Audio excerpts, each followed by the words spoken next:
Es esmu Indra Tīruma, Kuldīgas centra vidusskolas sākumskolas skolotāja, arī Kuldīgas novada jomas sākumskolas jomas koordinātore.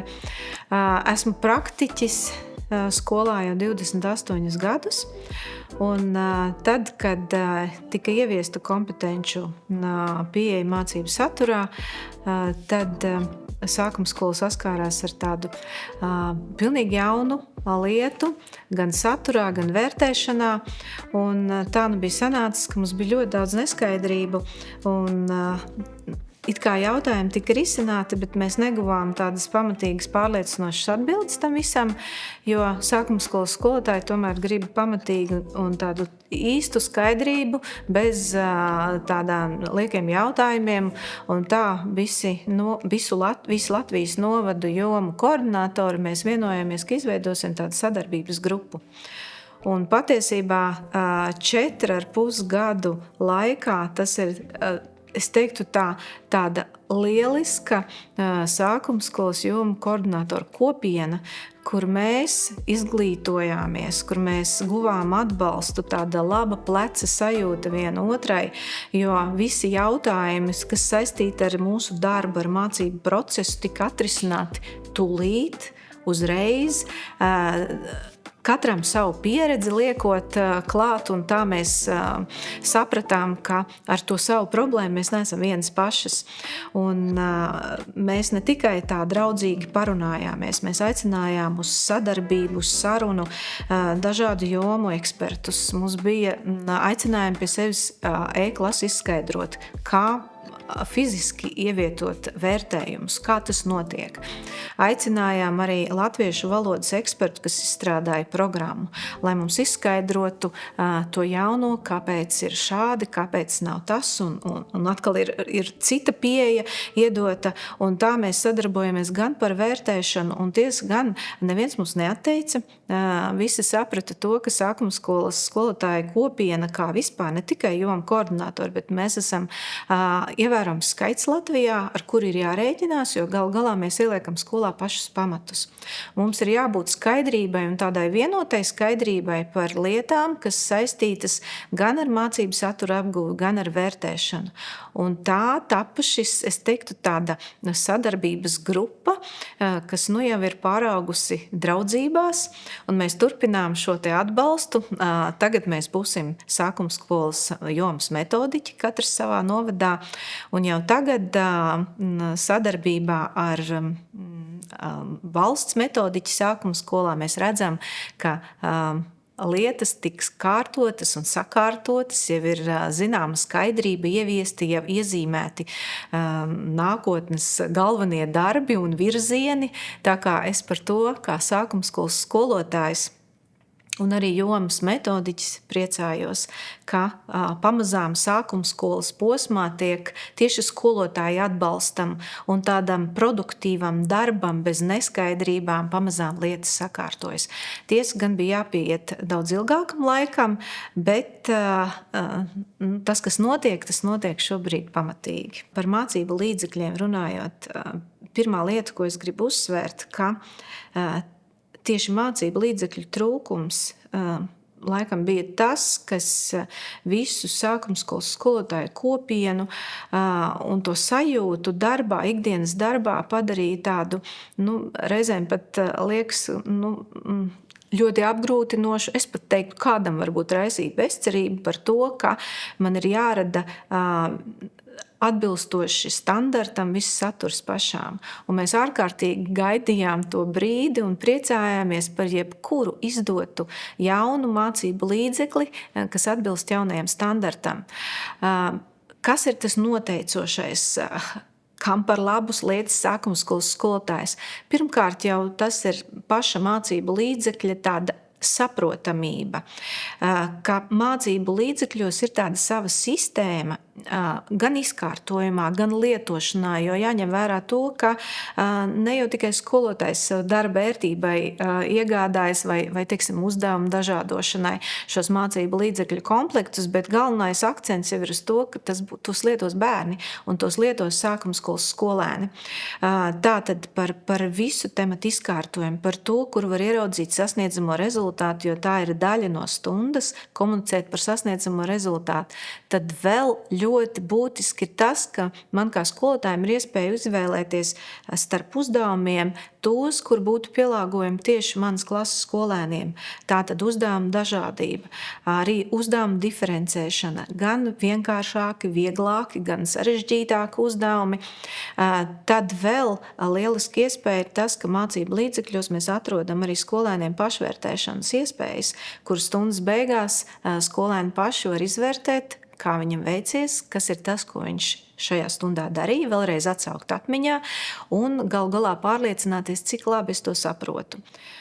Tiesa gan, ka mācību līdzekļus izmanto ne tikai skolotāji un skolēni, tiem seko līdzi arī vecāki, un arī viņiem ir būtiski saprast, kas ir tās prasmes un zināšanas konkrētajā dienā, ko apgūst bērns, un ja bērnam ir lietošanā pašam sava mācību grāmata, tad arī vecāki var saprast, cik pamatīgi vai cik vienkāršoti konkrētā tēma tiek apgūta un var sekot līdzi, kas ir tas, ko bērns ir apguvis. Vēl es gribu uzsvērt arī atbalstu skolotājiem, jo lietojot vairākus mācību līdzekļus, es redzu, ka tajos ir ietverta tieši šī iespēja viena mācību priekšmeta satura to izklāstu pārnest uz citu mācību priekšmetu, jo tur ir izmantojamas lietas kā, teiksim, vērtēšanas instrumenti, tas, kas ir dots kā paraugs. Es pat teiktu, ka tāda lieliska metodika, ko izmantot, jo katrs mēs esam praktiķi, mēs saredzam, kur viena priekšmeta saturiskās lietas mēs varam izmantot citā priekšmetā. Un te veidojas tā starppriekšmetu saikne, ka ja es, piemēram, redzu to, ka vienā priekšmetā es nevarēšu visu apjomu, visu saturu izmantot, es varu pārcelt uz citu mācību priekšmetu, kaut vai, piemēram, salāgojot sociālās zinības ar latviešu valodu. Es redzu, kā viena priekšmeta mācību līdzeklis papildina otru, un tas būtībā ir tas lieliskākais. Protams, kas vēl ko gaida visi skolotāji, kā atbalstu viņiem ikdienas mācību procesā, ir tieši vērtēšanas sakarā. Tātad saprast, kā vērtēt, tie ir iekļautie snieguma līmeņa apraksti, ko vēl gaida skolotāji nenoliedzami, tie ir pārbaudas darbu paraugi, ko mums ļoti bieži nākas dzirdēt no ekspertiem, ka pārbaudas darbi netiks izstrādāti, kā tāds paraugu komplekts, bet es teiktu, ka vajadzētu gan izstrādāt, jo es varu pamainīt, man ir iespēja, bet es redzu, teiksim, to virzienu, kāds izskatīsies šis pārbaudas darbs izveidotais, un gal galā es gūstu kā skolotājs arī priekšstatu par dažādu līmeņu uzdevumiem. Tas ir ļoti būtiski, jo ne visi praktizējuši skolotāji spēja izstrādāt atbilstoši visām prasībām pēc visu 4 līmeņu uzdevumus. Un tas ir tāds, kas tiešām ir tas atbalsts skolotājiem. Un tātad, ja es gribu tā rezumēt to visu, tātad ērts lietojums ikdienā gan skolēnam, gan skolotājiem, plus vēl atbalsta materiālu, ko izmantot.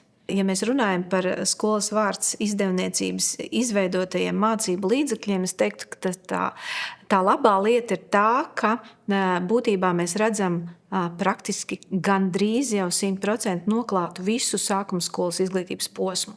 Un tas ir tāda labā prakse veidot vienam izglītības posmam, ko es saredzu kā tādu ieguvumu, ja es redzu to pēctecību. Un man ir arī skaidra šī mācību līdzekļa uzbūve, ka tā atkārtojas un bērnam būs pazīstama arī nākamajās, turpmākajās klasēs.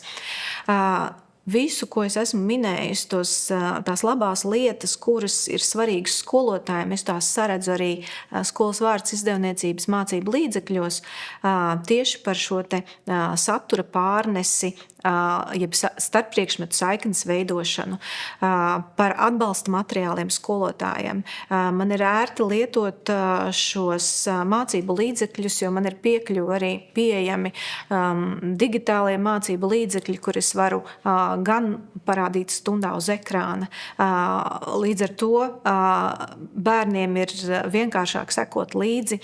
Ko vēl es varu teikt? Vēl es varu teikt to, ka Es izmantoju skolotāju metodiskos materiālus, jeb mācību līdzekļiem, kas ir skolotāja grāmata. Būtībā tā ir tāda kā instrumentu lāde, jo tajās atrodamās lietas, kā paraugus, kā skaidrojumus, kā vērtēšanas instrumentu, es izmantoju arī citos mācību priekšmetos. Un sarunās ar skolotājiem, kad es iepazīstinu ar tiem mācību līdzekļiem no skolas vārda, kurus es esmu ikdienas darbā izmantojis, es viņiem norādu un parādu, cik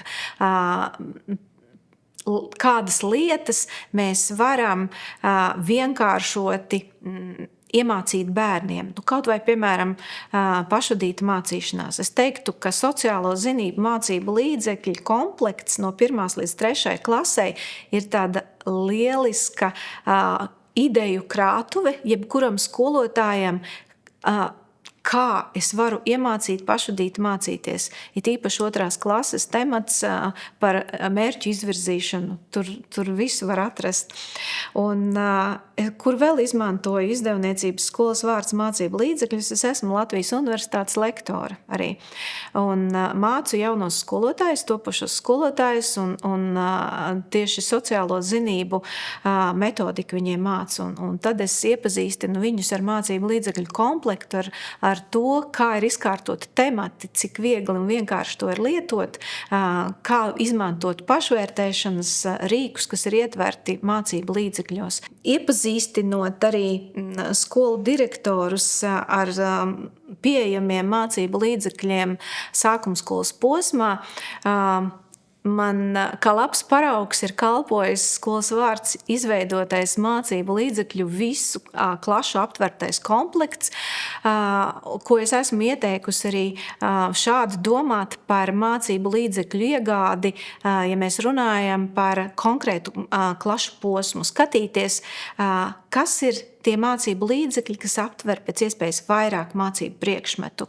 Un skolas vārdam ir izdevies izveidot šo politiku, kas, domājot par atbalstu gan skolotājiem, gan arī skolēniem, šī ideja par viena mācību posma aptveršanu ar visiem mācību līdzekļiem. Tā kā tas ir tāds ieguvums, par ko domāt ilgtermiņā, jo es zinu, ka man būs nākamajā klasē pārējot jau visi pieejamie mācību līdzekļi.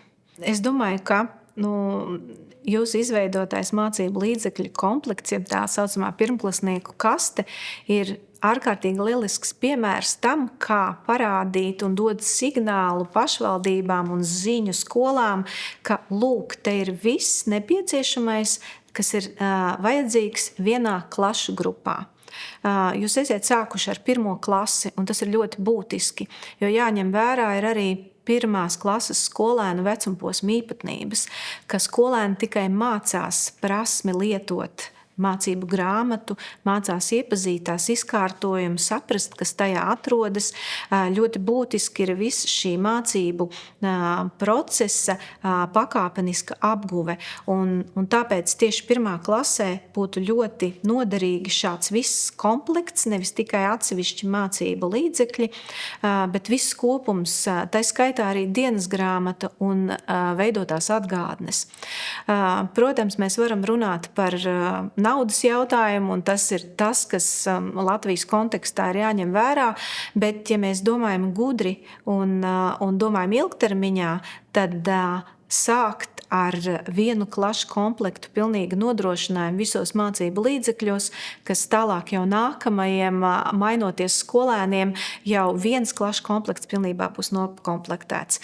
Tā kā es tikai atbalstu, un es, protams, kā praktizējuši skolotājs par to tikai priecātos, ja manā klasē būtu visiem pieejami šādi mācību līdzekļu komplekti. Es teikšu viennozīmīgi, skolotājs iegūst beidzot sev nedaudz brīva laika, jo sākumskolas skolotāju ikdienas darba specifika ir tā, ka mēs mācām ļoti daudz priekšmetu. Un līdz ar to mums tas darbs ir jāsadala uz vairākiem mācību priekšmetiem ļoti atšķirīgās jomās. Un tas mācību līdzekļu trūkums, ar ko saskārās skolotāji, ieviešot jauno kompetenci pieeju, jauno saturu, bija vislielākais, es teiktu tā, šoka moments, jo, lai arī Skola 2030 pieejamos jaunajos materiālos bija iekļauti dažādi paraugi, to bija daudz par maz. Un ar to nepietika, lai aptvertu visu tematu kopumā, tur bija tikai neliels ieskats. Un jūs stāties priekšā, ko nozīmē izveidot skolotājiem saturu 2 mēnešiem. Tas ir ļoti garas darba stundas, gari vakari, neslēpšu, domāt par to, kā vizuāli to parādīt bērniem, kādus uzdevumus izvēlēties. Un tad bija tā, ka es redzēju gan pie saviem kolēģiem, gan es pati savācu visus sev pieejamos līdz šim izdotos mācību līdzekļus un kombinēju, komplektēju, kā es šo saturu saviem skolēniem mācīšu, kā bērni mācīsies. Tātad tas bija viens. Otrs, arī bērniem ikdienā sākuma skolas posmā tomēr ir vajadzīga grāmata uz galda. Mēs, protams, izmantojam tās, kas mums bija pieejamas. Domājot par jauno saturu, nācās tā vienkāršot sakot, lēkāt pa grāmatas lapas pusēm, tā, lai mēs tomēr realizētu šo te mācību priekšmetu programmas. Ko es gribu teikt, ka šis mācību līdzekļu komplekts, kas aptver visu sākuma skolas posmu, ļoti atvieglo skolotāju darbu ikdienu, jo ņemot vērā, es jau atkārtojos vēlreiz, sākuma skolas skolēnu specifiku, vecumposma īpatnības, ka viņiem ir vajadzīgs redzēt priekšā, sataustīt, saprast, kur kas atrodas. Protams, nepazūd arī tas, ka skolotājs gatavojas stundām, tikai man ir jau gatavs darba materiāls, man ir skaidri uzdevumi, no kuriem es varu izvēlēties, kā es būvēšu stundu, kas būs tie uzdevumi, kurus mēs veiksim klasē, ko es ieteikšu saviem skolēniem vingrināties mājās, par pašvērtēšanas iespējām. Tas paver ceļu, es teiktu tā, ka ļoti atvieglo skolotāju ikdienu viennozīmīgi. Un līdz ar to mums paliek laika varbūt piemeklēt kādus atsevišķus, interesantus uzdevumus sadaļā. Varbūt ir kādi skolotāji, kuri vēl joprojām vēlas demonstrēt prezentācijas, veidot vai kādus digitālos uzdevumus, digitālos resursus piesaistīt. Tas viss ir iespējams tam atvēlēt vairāk laika, jo man pats pamats jau ir iedots. Man ir uz ko balstīties, jo man nav jāizdomā mācību saturs, ko mācīt. Un tas ir tas būtiskākais. Latvijā daudzas skolas ir ieviesušas savas skolas dienas grāmatas. Arī mūsu skolai tāda ir bijusi. Tad bija kāds posms, kad mēs atteicāmies no skolas dienas grāmatām.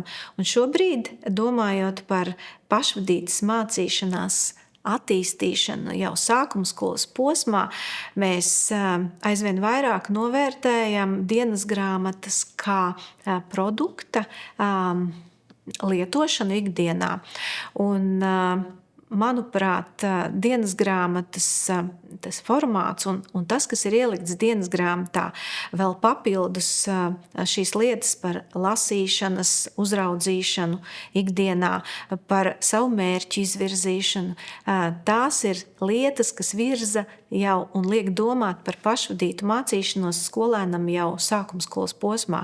Un arī man kā skolotājiem tas ir lielisks atbalsts, ja man ir nepieciešams skolēnus virzīt uz lasīt prasmes vingrināšanos, uz ārpusklases lasīšanu, uz pašvadītas mācīšanās šiem soļiem pirmajiem, tad to es gribu uzsvērt, ka tas ir iekļauts jau jaunākajās dienas grāmatās. Vēl dienas grāmatas vāk atvērumu, kalpo kā atbalsts skolēnam. Nav noslēpums, ka skolēni ir ļoti kustīgi, enerģiski. Viņi kopā sanāk klasē ar dažādām personībām, un tad tajā ikdienas dzīvē veidojas dažādas situācijas, kurās varbūt mēs netik labi vairs jūtamies. Un šeit ir iekļauti tādi nomierināšanās paņēmieni, kā skolēnam atrast to mieriņu sevī. Un tas ir tāda lieliskas lietas, kuras līdz šim mēs dienas grāmatās neieraudzījām. Un es teiktu tā, ka domājot par klasi, kopumā par klases ikdienas dzīvi, dienas grāmatas, visas šīs mazās lietas, kas tur ir iekļautas, tās ir tās, kas man kā klases audzinātājiem palīdz organizēt šo ikdienas darba procesu.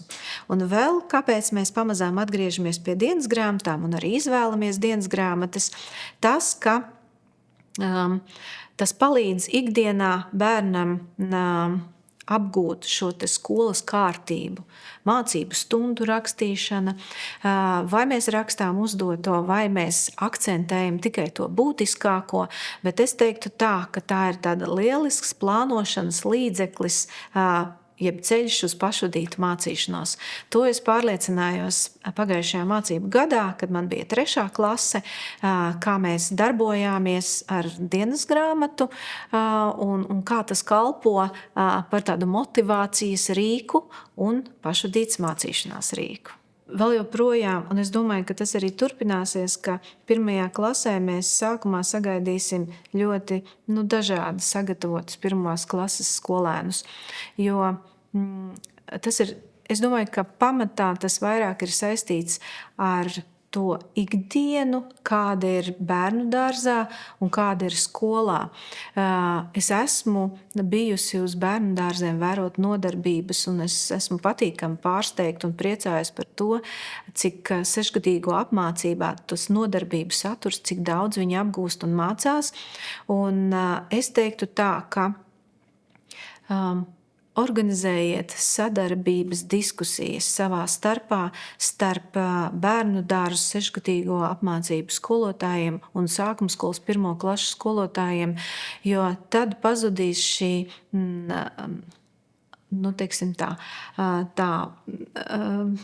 mētāšana no viena dārziņa uz otru, ka tas nav iemācīts un tas bija jāiemāca, jo redziet, kā ir, ja mēs nepārzinām šo satura apjomu, kas ir jāapgūst 1. klasē, un nezinām to tiltiņu, kāds tiek pārmests no bērnu dārza, cik daudz tur patiesībā ir tā robeža, kas tad vienmēr veidosies tādas savstarpējas, tādas mazliet rīvēšanās.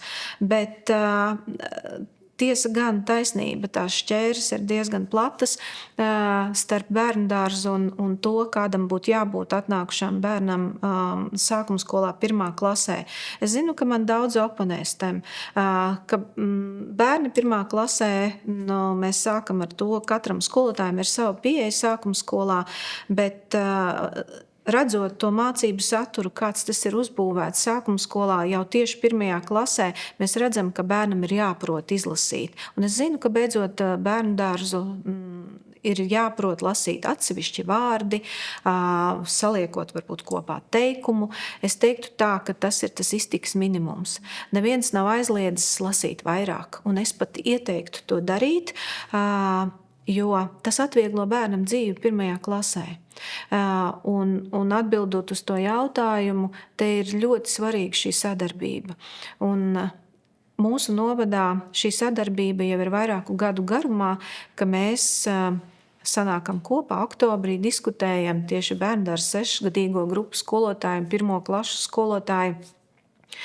Pasakām paldies 1. klašu skolotāju, bērndārza skolotājiem par tām lietām, kuras viņi tiešām ir lieliski iemācījuši, kas mūs dara, sakām arī, kas mūs dara bažīgus. Pie reizes uzzinām arī to, kas tad galu galā ir jābūt iemācītam, kam ir jābūt iemācītam bērnu dārzā beidzot, un tad pazūd šī te savstarpējā, tāda rīvēšanās, varbūt apvainojumu mētāšana savā starpā, bet mēs vairāk izejam uz sadarbību. Mēs arī ejam vērot nodarbības un stundas. Bērnu dārza skolotāji nāk uz skolu 1. klašu stundas vērot, un tad viņi redz, cik ļoti atšķiras šī mācību vide, kas ir jāprot jau 1. klasē oktobrī bērnam, un līdz ar to mēs katrs izdarām tos savus secinājumus, ko bērnu dārza skolotāji vēl varētu padarboties, kādā virzienā vairāk ar bērniem. Savukārt mēs, aizejot pavasarī uz bērnu dārza 6-gadīgo grupām, redzam to, kādi būs mūsu nākamie pirmklasnieki. Un es teiktu tā, ka tā atslēga ir sadarbībā. Protams, mēs visi gribētu 1. klases skolotāji saņemt ļoti labi lasošus bērnus, bet jāņem vērā arī bērnu vecumposms, ka 7 gadu vecumā starp bērnu dārzu un atnākot uz skolu bērnu attīstībā notiek ļoti liels leciens, un tā vasara, kas ir tie 3 mēneši starp bērnu dārzu un 1. klasi, arī tur bērnu attīstībā var notikt ļoti liels leciens taisnībai ziņā, ka bērnu dārzu beidzot kāds varbūt nelasa. Savukārt mazlietiņ vasarā ik pa laikam trenējot šo prasmi, bērnā pēkšņi kaut kas atmostas, un viņam šī prasme jau aiziet uz priekšu jau daudz labākā līmenī. Tā kā teikt viennozīmīgi, ka visiem bērniem atnākot uz skolu jābūt absolūti pilnīgi vienādi lasošiem, mēs nevaram teikt, jo cilvēki ir dažādi. Kādam attīstība notiek daudz straujāk, kādam mazliet vajadzīgs ilgāks laiks, tāpēc 1. klasi saņemot mums ir šis adaptācijas periods. Un tas ir tas, ko visi 1. klases skolotāji ņem vērā. Ar nosacījumu, ka sadarbības starp vecākiem turpinās, un arī katram, lai kāda prasme pilnveidotos, ir jāpieliek darbs, jo jebkura prasme rodas tikai darot. Mēs nevaram gaidīt, ka mūsu prasmes veidojas un uzlabojas no nekā nedarīšanas, ja notiek pats no sevis. Tas man būtu arī tāds vēlējums visiem, gan kolēģiem bērnu dārzā, gan mums 1. klases skolotājiem, gan arī vecākiem. Es teikšu, kā ir pirmo reizi, es redzēju šo labo sadarbību tai ziņā, ka no manis kā no skolotāja grib tikai paņemt. Bet man arī iedod pretī izglītošanas ziņā, šīs pozitīvās komunikācijas ziņā, ka tie mani ieteikumi strādājot ar skolas vārds mācību līdzekļiem padara tikai labāku mācību līdzekli, jo tāds jau arī bija tas formāts, ka skolotāji aprobējot savā ikdienas darbā skolas vārds izdotos tikko jaunos mācību līdzekļus, mēs pamanām tās lietas, kuras ir ārkārtīgi veiksmīgas, labas, bet tāpat laikā mēs pamanām arī, ko vajadzētu uzlabot. Un es domāju, ka šis ir tas pozitīvais, tā veiksmes atslēga, kas palīdz veidot tikai kvalitatīvākus mācību līdzekļus. Un tas palīdzēja arī man kā skolotājiem paskatīties mazliet dziļāk uz mācību līdzekļu komplektu un ieraudzīt tos aspektus, ka es šo mācību līdzekli varu pielāgot arī citiem mācību priekšmetiem. Tā kā es biju pagājušā gadā 3. klases skolotāja, man bija iespēja strādāt vairāk ar sociālo zinību, mācību līdzekli kopā ar visu klasi, un bērni to ļoti novērtēja tas, ka viņiem katram bija šī mācību grāmata uz galda, savukārt es kā skolotāja vairāk varēju saskatīt šīs lietas jau tieši tāda atbalsta iegūšanā sev kā skolotājiem. Savukārt, pārunājot ar citiem kolēģiem, viņi izteica šo domu par to, ka šī tieši uzdevuma daudzveidība, tas ir tas, kas tur ir pieejams un iespēja diferencēt mācību saturu, un tā ir tā lieta, tā labā lieta, ko mēs varam ikdienas mācību procesā izmantot, jo nenoliedzami bērnu klasē mums ir dažādi. Ir bērni, kuriem ir nepieciešams atbalsts lielāks mācību procesā, kuram mācību uzdevumi ir, jādomā par šo atvieglotu pieeju, un skolas vārds mācību līdzekļi to mums lieliski iedeva šo te iespēju dažādot. Tā kā es esmu priecīga, ka man ir bijusi iespēja darboties skolas vārds vēstneša programmā, jo tas ir bijis arī kā izaicinājums man pašai, veidojot arī seminārus skolotājiem, stāstot par mācību līdzekļiem, kā tos izmantoju es. Tas ir iedevis man to iespēju arī piedomāt pie tā, kā es savu ikdienas darbu varu dokumentēt. Jo tā ir tā lieta, ko bieži vien mēs aizmirstam.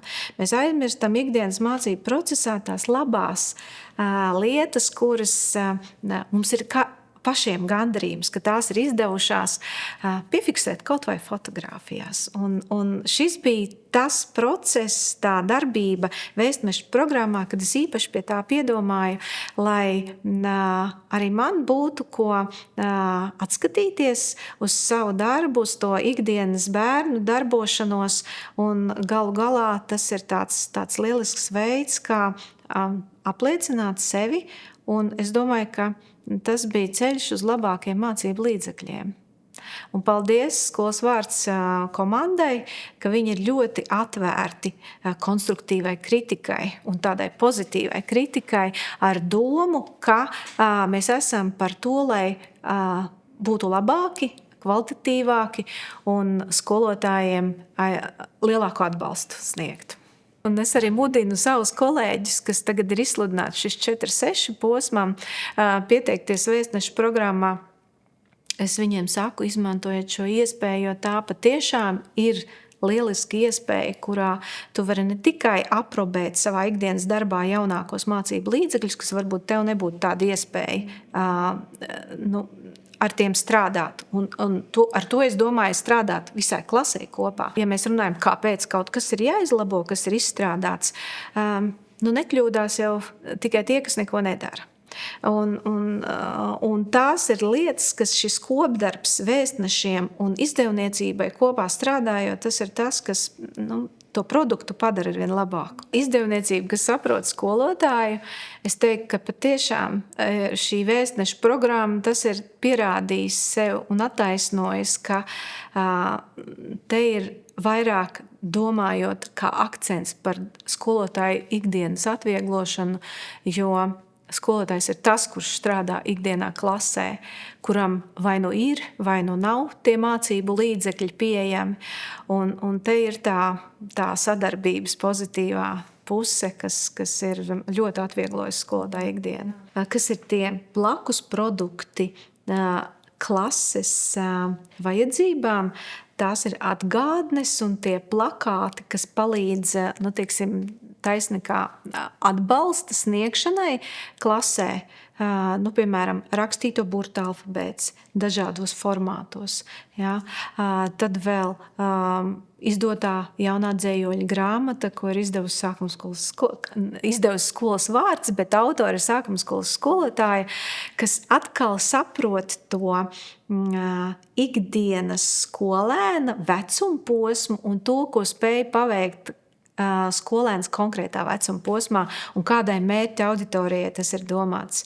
Vai tas būtu pirmskolas 6-gadīgo grupu skolēni, vai tas būtu skolas 1. klašu skolēni. Tā kā tās ir lietas, kuras es kā skolotāja ierosinu skolas vārdam turpināt šo ceļu, sadarboties ar sākumskolas skolotājiem, jo ir ārkārtīgi daudz dažādu lielisku materiālu, ko rāda sākumskolas skolotāji taisni savu kolēģu ikdienas atbalstam. Tā kā tā ir atkal tāda sadarbība, kas var tapt vizuāli skaistos materiālos, ko spēj izdevniecība realizēt. tas ir tas pozitīvais aspekts mācību līdzekļu izveidē, ka to radīšanā, veidošanā ir praktizējuši pedagogi, mācību līdzekļu autori, jo tas viņu skatījums nav atrauts no ikdienas konkrētam vecumposmam vai 1., vai 2., vai 3. klašu skolēniem, jo visi sākumskolas skolotāji